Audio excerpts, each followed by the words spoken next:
Webinars DGE, Direção-Geral da Educação do Ministério da Educação,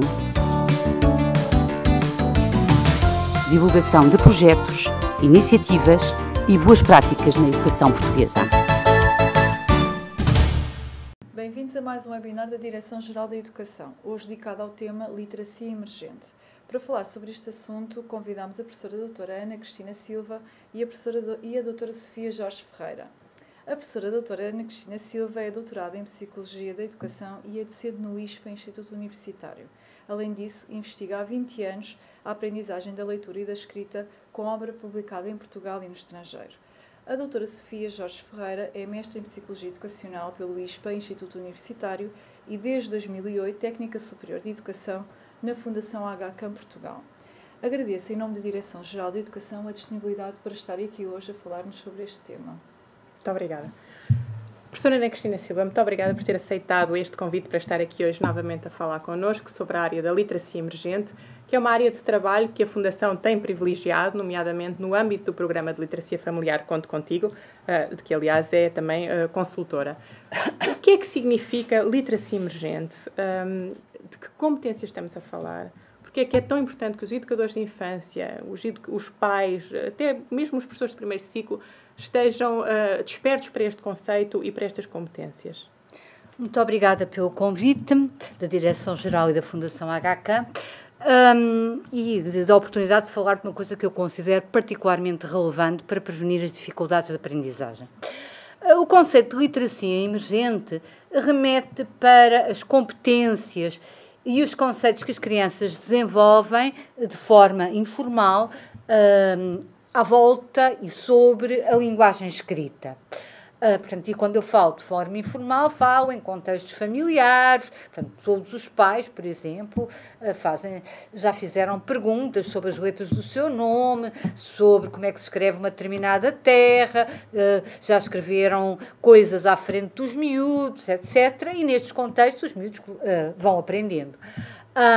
E educadores também. E, portanto, esses conceitos que as crianças desenvolvem sobre a linguagem escrita podem ser de vários tipos, ou que são importantes para a aprendizagem da linguagem escrita podem ser de vários tipos.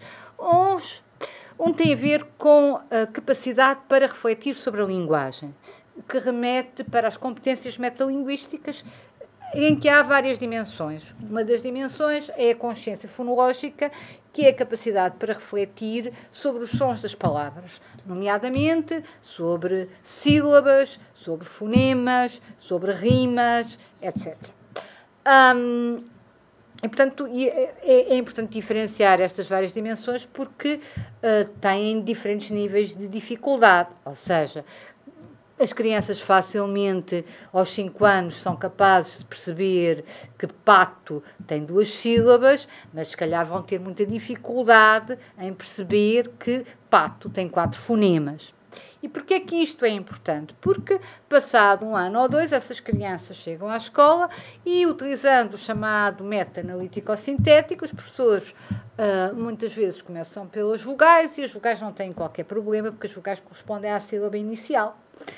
Portanto, dão o A de águia, por exemplo, ou de água, e o A corresponde à sílaba inicial, ainda por cima tem o nome da letra.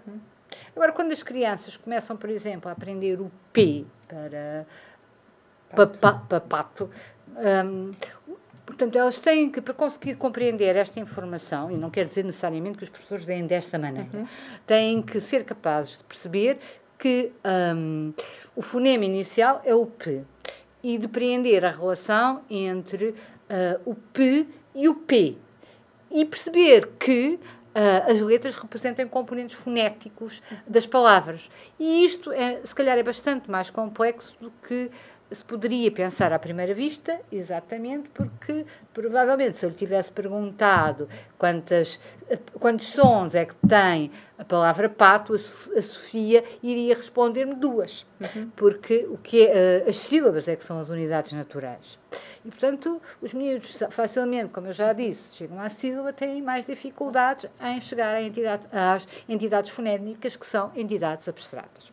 Portanto, o que é que se tira destes aspectos, que é fundamental trabalhar-se ao nível do pré-escolar a consciência fonológica, começando com jogos mais simples, nomeadamente que facilitem a tomada de consciência das sílabas, por exemplo, mas jogos diversificados. A diversidade é importante. Portanto, por exemplo, jogos de análise. Eu sei que em muitas escolas se faz já, muitas vezes, tarefas e jogos com batimentos de sílabas, mas pronto, há outras coisas que se podem fazer, também de síntese, também de identificação de palavras que começam pela mesma sílaba, também de classificação das palavras em função do número de sílabas, também de supressão de uma sílaba, sei lá, do tipo macaco. Se eu tirar o primeiro bocadinho, o que é que fico? Portanto, este tipo de jogos, e só mais tarde, ou no final do pré-escolar, ou já dentro do primeiro ano de escolaridade, fazer jogos que facilitem, nomeadamente, primeiro a identificação fonética, porque é muito difícil para os miúdos fazer tarefas do tipo em que têm, e teria de ser sempre com palavras pequenas, em que teriam de analisar, sei lá, quantos fonemas têm impacto. Portanto, é muito mais fácil, por exemplo, perceberem que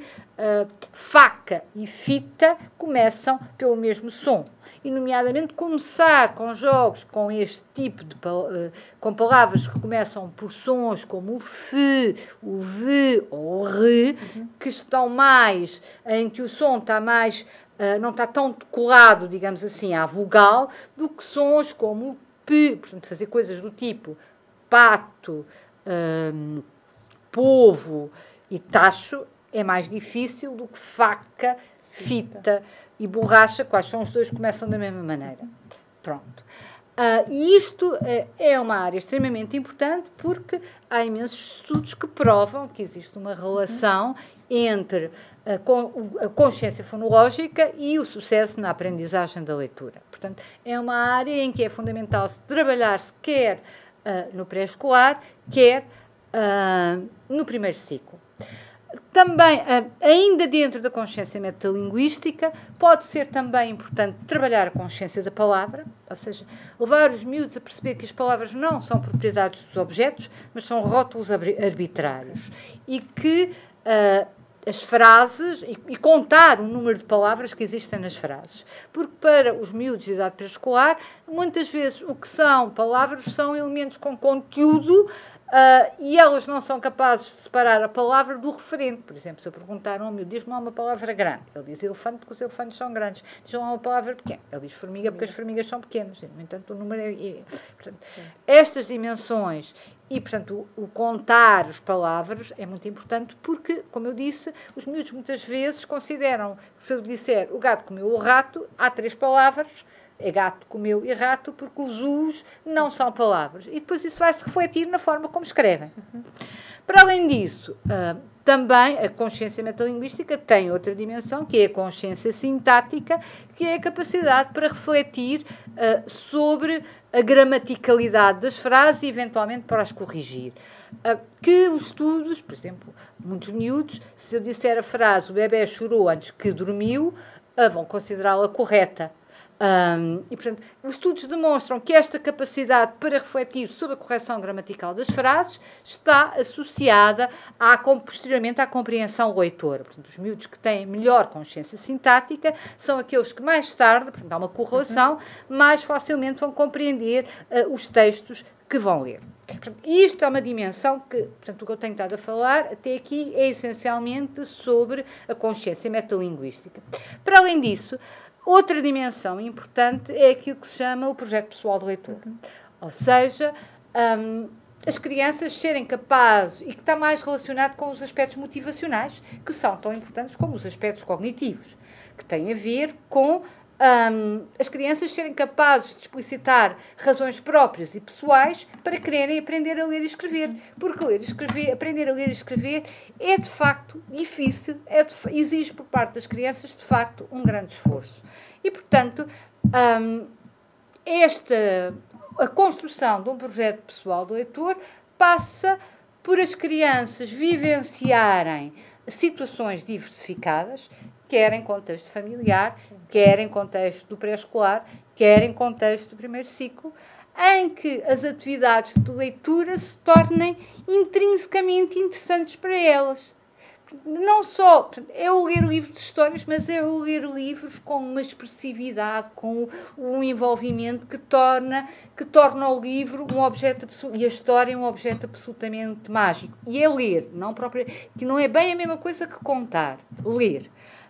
É o fazer listas de compras, é o escrever mails para outras escolas, é o ler as instruções para montar um boneco, é a ler a receita é ler o caderno, o livro sobre os animais para fazer um projeto sobre animais, etc, etc. Portanto, e em situações em que se explora a natural curiosidade.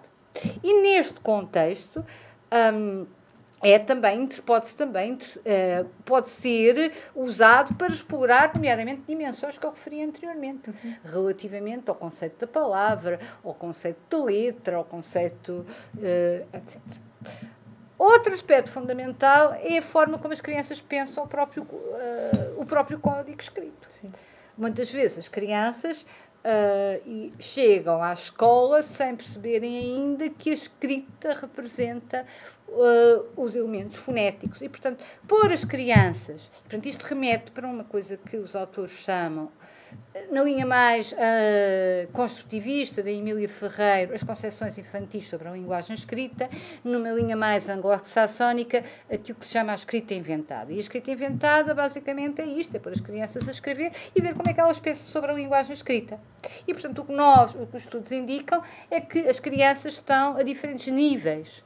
Ou seja, há algumas crianças centram-se essencialmente ainda só nos aspectos gráficos e fazem diferentes combinações de letras para escreverem diferentes palavras. Outras já começam a perceber que a escrita e as letras representam componentes das palavras.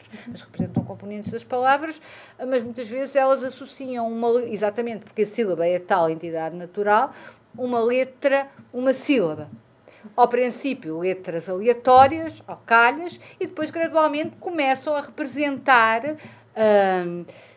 dentro do seu repertório de letras, que também aprendem informalmente. Esta é a letra do meu nome, aquela é a letra do nome da Rita, aquele o rei é o da Rita, etc, etc.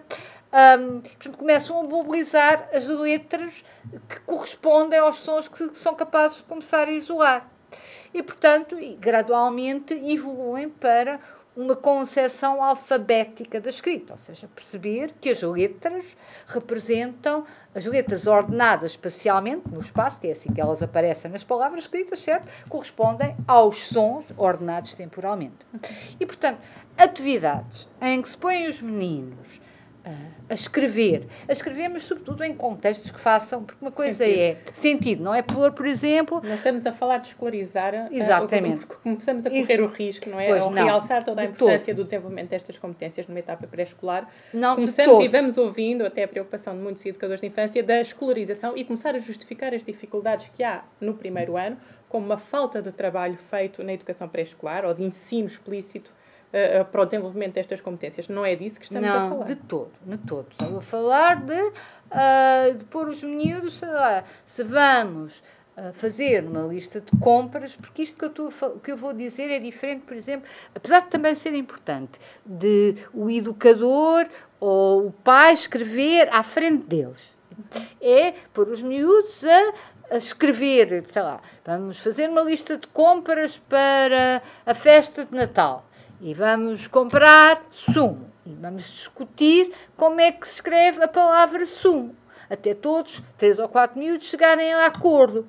E, portanto, depois a educadora vê como é que ele chega. Depois a educadora, por exemplo, escreve, depois desta discussão, a palavra corretamente na lista.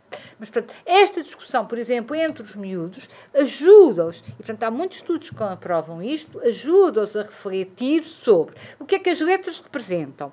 Ajuda-os a aprender o nome das letras, mas ajuda-os a aprender o nome das letras no contexto em que as letras são necessárias. Eu posso aprender o nome das letras como sei que isto se chama cadeira, ou como isto chama-se cadeira, ou isto chama-se mesa. sem que eu relacione o nome das letras com a função de notação que elas têm na escrita das palavras. E neste contexto, não. É o RE, que é da Rita, que é também utilizado no rato. Eu aprendo o RE desta maneira, mas eu não estou... Vá, aprende, esta é a letra RE. Não é isto que estamos a falar.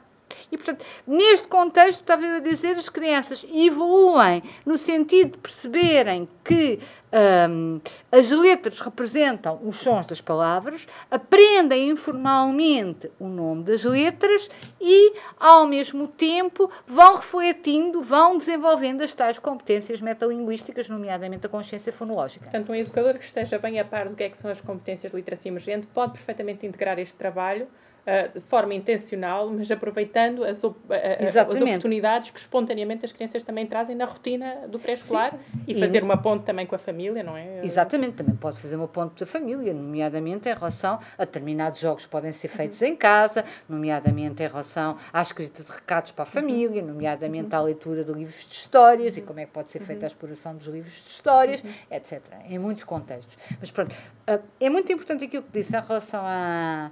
Não estamos a falar aqui, às vezes sim, até por determinados cadernos de fichas que existem, onde já se ensinou as letras. Portanto, não estamos a falar de instrução formal precoce. Não é disso que estamos a falar. Estamos a falar de, no contexto, nomeadamente, dos projetos que os educadores fazem para o Natal, para o Carnaval e das rotinas, utilizarem esses contextos para explorarem as várias dimensões que eu falei aqui da linguagem escrita. Eu, a partir da leitura de história, posso fazer um jogo fonológico que integra algumas palavras dessa história.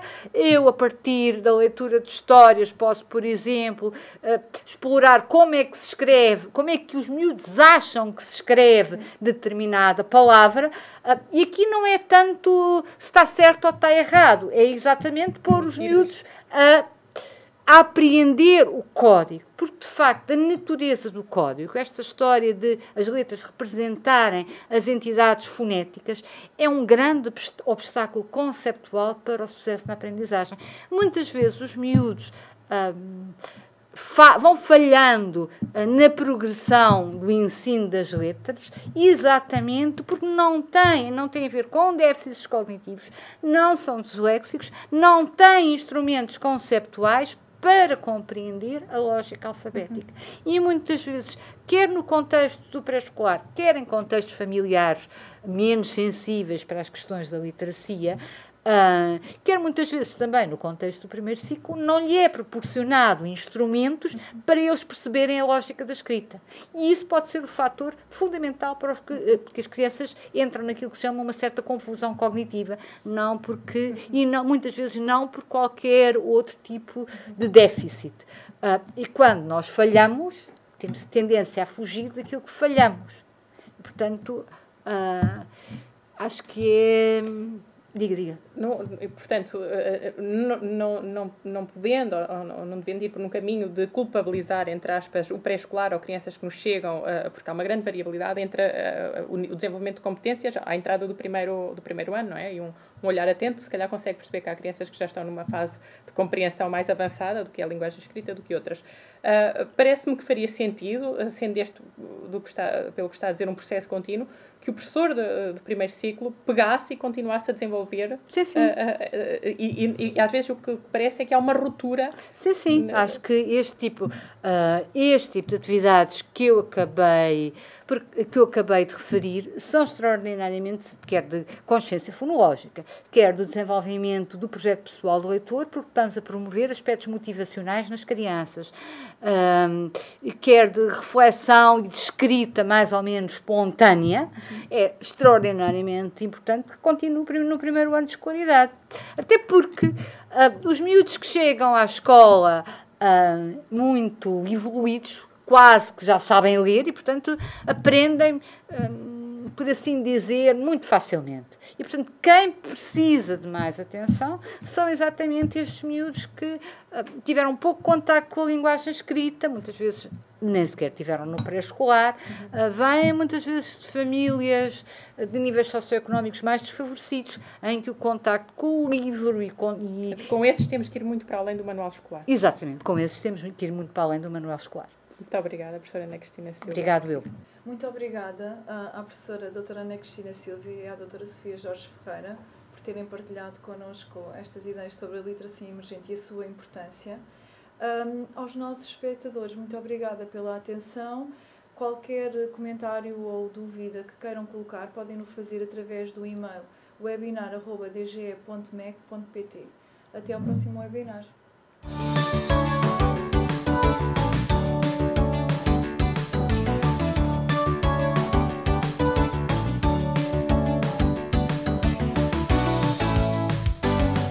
Webinars DGE. Direção-Geral da Educação, Ministério da Educação e Ciência. Divulgação de projetos, iniciativas e boas práticas na educação portuguesa.